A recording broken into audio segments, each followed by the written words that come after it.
Apabila warisan tidak segera dibagikan atau ditahan-tahan supaya warisan tersebut tidak dibagikan, maka bagaimana hukumnya di dalam Islam? Ada di antara kami yang menahan pembagian harta waris karena dengan alasan masih ditempati oleh salah satu ahli waris. Mohon penjelasannya, Ustaz. Tafadhol, Ustaz. Bismillahirrahmanirrahim. Alhamdulillah wassalatu wassalamu ala rasulillahi amma ba'd. Pendengar yang budiman, memang pembagian harta waris adalah salah satu permasalahan yang sangat rinci dan tentunya kita harus memahaminya. Mengingat hukum mawaris ini termasuk hukum Islam yang jarang diperhatikan.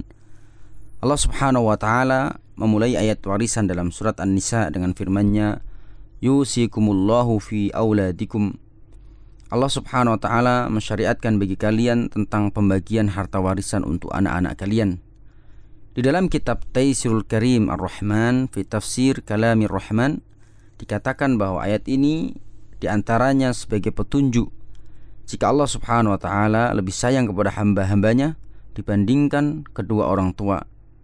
Pasalnya Allah Subhanahu wa taala berwasiat kepada kedua orang tua untuk berbuat baik kepada anak-anak mereka, padahal begitu besar rasa kasih sayang mereka kepada anak-anak. Kita harus ingat bahwa warisan merupakan hak bagi segenap ahli waris yang menjadi bagian mereka. Allah sudah menunjukkan pembagiannya secara langsung. Maka penundaan hanya akan melahirkan kezaliman kepada para pemilik hak tersebut. Apalagi bila pemilik hak tersebut berada dalam kondisi ekonomi yang belum tercukupi. Jadi salah satu saudara Anda harus difahamkan agar tidak menghalangi pembagian harta warisan tersebut karena merupakan hak dari para penerima waris. Bermusyawarahlah dengan saudara-saudara Anda secara baik-baik, atau bila diperlukan Anda bisa mencari orang yang disegani untuk melunakkan hatinya tersebut. Semakin lama dilakukan penundaan dalam pembagian harta waris, maka akan semakin besar potensi pertikaian antar saudara. Rasulullah SAW pernah bersabda berkaitan dengan hak waris, "Al-hiqu al-faraidu bi ahliha." Serahkanlah bagian dari harta waris itu kepada para pemiliknya. Hal ini sebagaimana diriwayatkan dalam hadis Al-Bukhari dan Muslim. Lalu pertanyaannya, kapan jatah warisan ini boleh dijual? Untuk menjawab hal ini, kita perlu memahami bahwa ada dua bentuk warisan yang diterima oleh seseorang.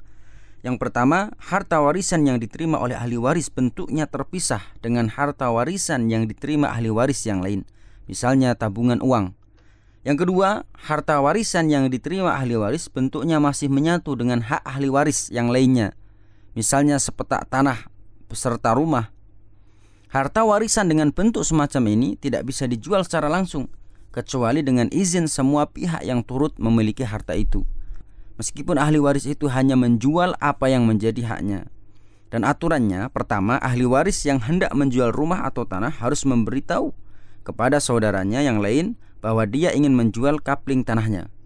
Yang kedua, jika ada salah satu saudaranya yang berminat untuk membeli, dia yang paling berhak untuk membelinya sebelum orang lain. Dan yang ketiga, jika tidak ada yang hendak membeli, baik karena tidak berminat atau karena tidak punya uang, maka pemilik berhak untuk menjual ke orang lain. Sementara semuanya saudaranya tidak berhak untuk menghalanginya karena dia sudah minta izin. Wallahu a'lam.